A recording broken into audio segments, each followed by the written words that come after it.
Mr. President, thank you so much for joining us. Thank you. On Friday, Ted Wheeler, the mayor of Portland, sent a letter to you saying, basically, we don't want your help, you make matters worse. Saturday, one of your supporters is murdered in Portland by, it looks like, a suspected Antifa individual. And then on Sunday, Wheeler comes out and Biden and essentially tries to blame shift to you for the violence there. Your reaction? Well, these are terrible and very incompetent people. Portland's been burning for many years. For decades it's been burning, but now it's gotten to a point they don't want to do. I watched the mayor try and get in with these people, and he went to a protest, and he went in there. They almost killed him. If he didn't have security with him, he had 5 security guards, he would have been dead, just like they would have done to Rand Paul, who's a great guy, and his wife, Kelly. It is a disgrace when you look at what's happening. Now, we sent in Homeland Security. The reason we sent them in was to protect our courthouse. We have a $300 million courthouse, and they wanted to blow up our courthouse or burn it down. Take your choice, blow it up or burn it down, they said. And I said, no, that's not happening. So they wouldn't protect it because the mayor said he doesn't care. So we sent in our Homeland people. They did a great job. Immediately, Homeland Security. Immediately, it was protected. And that's the only reason they were there. I've offered to send in the National Guard. I've offered to send in anybody they want. I could put that out in 45 minutes and it would stop. And I think the people of Portland and the people of Oregon, I know it's a liberal state, considered liberal, they're tired of it. They're tired of having, of living with this curse. They're living with a curse. They say that when you walk through the streets of Portland, this is years and years of burning, and it's not last 90 days. It's been really no. chaos. It's been horrible in the last 90 days. But no, it's been going on for many years. It's like you're in. I won't name the city, but it's a city someplace in the world that's not so good. Okay, it's a terrible situation. The Oregon governor said no one is safe in Donald Trump's America. Yeah. They're trying to turn the tables on you trying. after months of, they're not really saying much about the violence. Right, but they won't ever criticize anybody that really, that's a violent person, frankly, that's violent. They stick up for the violence. They don't, the people that are getting hurt, they don't care about. They don't care about these people. It's a weird thing. It's like warped minds. And for the last 93 days, I've been offering to send, and as you know, they have to take the offer. They have to ask to have help. I've been standing and I've been saying, anytime you're ready, we'll put it out. What's motivating them, Mr. President? I think it's a sickness, actually. I think there's a fear.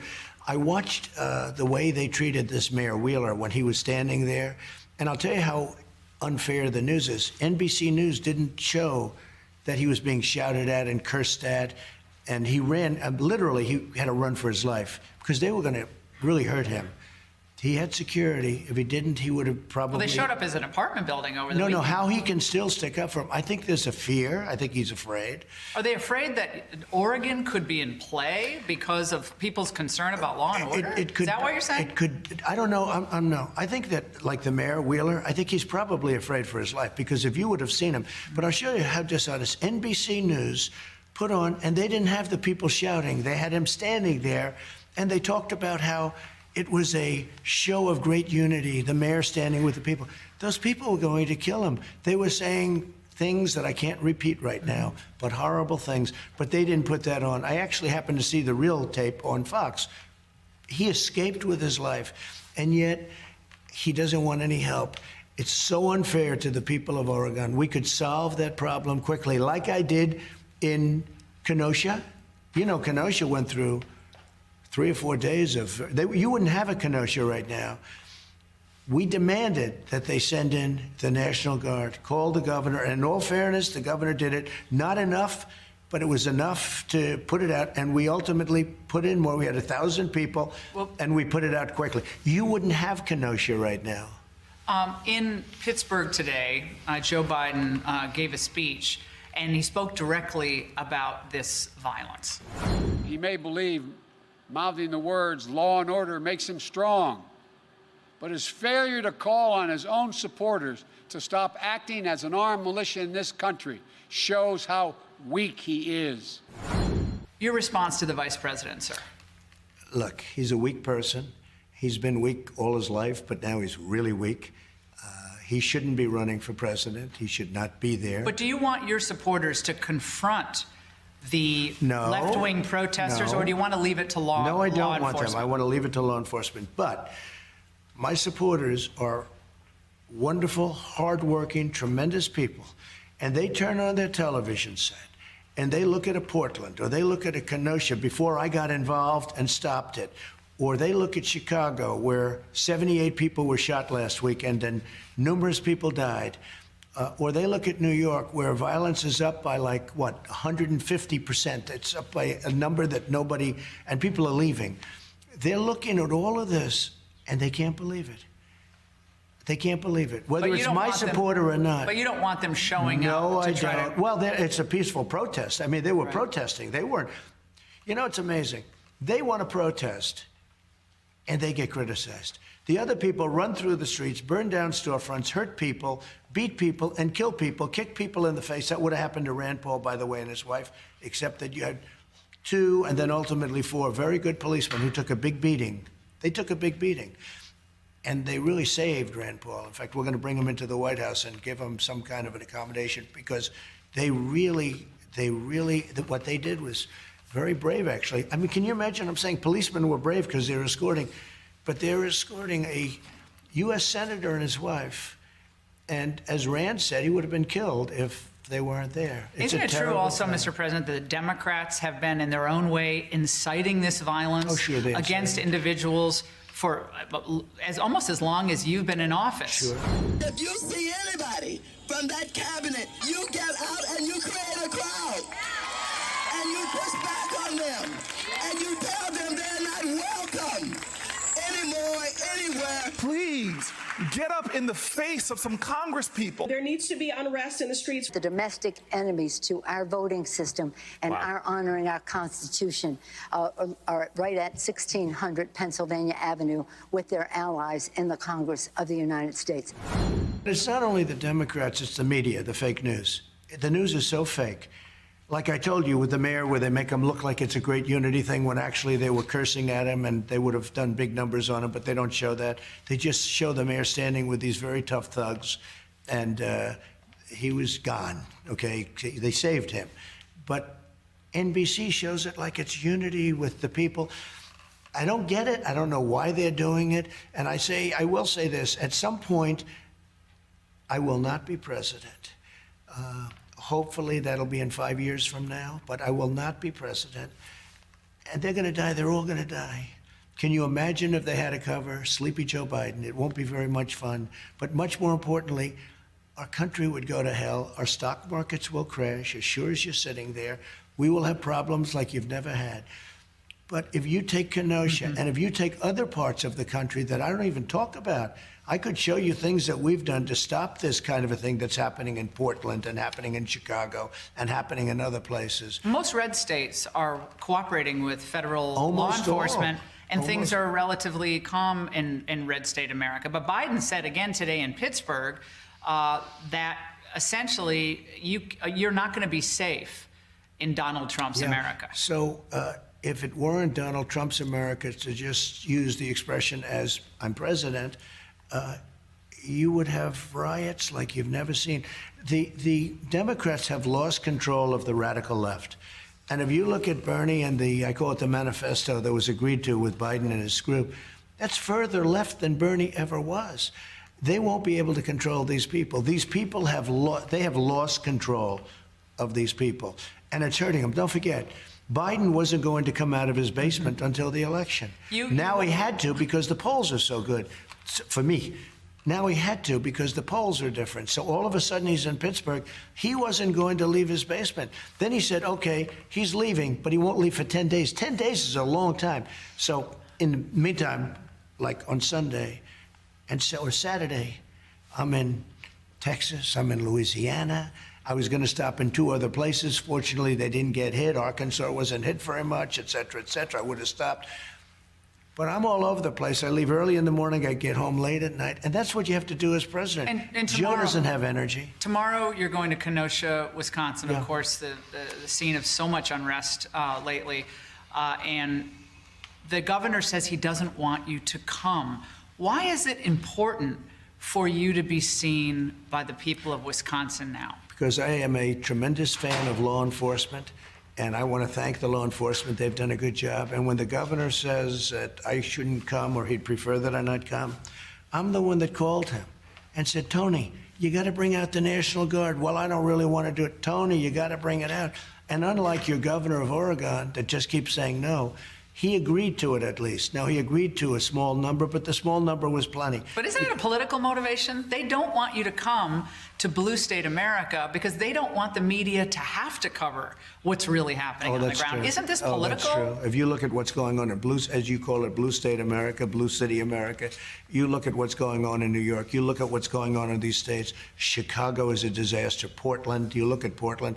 Now, Portland's a little different. That's anarchists, and I actually think in many ways that's easier to handle. I think Portland is very easy to handle because that's a group of anarchists that are paid by the outside. And, we put a lot of people in jail. I don't know if you know this or not. Remember 3-4 months ago, we were having a problem with monuments. They were ripping down statues and monuments all over the place. Democrats didn't say anything about that. No, the Democrats had no control. It actually got out of control even for them. I signed in an executive order, 10 years in jail if you knock down a statue or a monument. You haven't heard one thing about it. We wouldn't have, they were going after Thomas Jefferson, they were going after Lincoln, and they were going after the Washington Monument if they could knock that one down. They were going after everything. And I actually don't even think they know. I think they're just thugs. I don't think it may be an ideology and it may not. It is an ideology for the people that are paying them. And the funny thing is, and the strange thing is, the people that are paying them and all this money, because somebody's doing What it. about the corporations? They travel, well, wait, the people paying them, those people will be overthrown. Their lives will be taken away. Their lives will be endangered. They're all going to be gone. They're just stupid, foolish people that made a lot of money. But corporations have given an enormous amount of money in the tens of millions or maybe hundreds of millions to Black Lives Matter. Because they're weak. Which is all over a lot of these protests. So what does that mean about these corporations? Why are they paying that money out, Mr. Because President? they're weak people, led by weak people, in many cases, not all corporations. What does that mean, they're weak I looked people? at numbers where one company is giving hundreds of millions of dollars. When you say they're weak, what do you mean? Explain Because that. they just do what's the easiest path. That's not the easy path. That's a very dangerous path. Black Lives Matter is a Marxist organization. You remember pigs in a blanket, fry them like bacon. That was the first time I ever heard of Black Lives Matter. I said, that's a terrible name. It's so discriminatory. It's bad for black people. It's bad for everybody.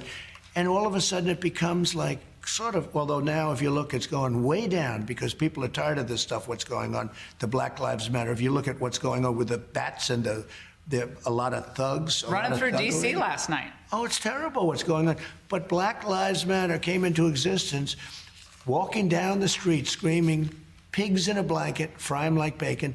And that was about police officers. That was representing police. Mm-hmm. They were pigs in a blanket, like the sausages or hot dogs, fry them like bacon. Well, they were saying worse over the last couple of days in D.C. Oh, I think even worse. Yeah, probably. No, it's gotten, I don't know. Do you get worse? But DOJ's role in trying to really hit the law enforcement accelerator here against these groups. A lot of the individuals coming into Wisconsin have been tracked as out-of-staters, the ones who've been arrested. We have them all. Can DOJ do more, and what could they do to really start putting the fear of God in these violent, not the peaceful protesters, but violent protesters? So they have under investigation a lot. In fact, I'll show you. I just had this because of this very important interview with you.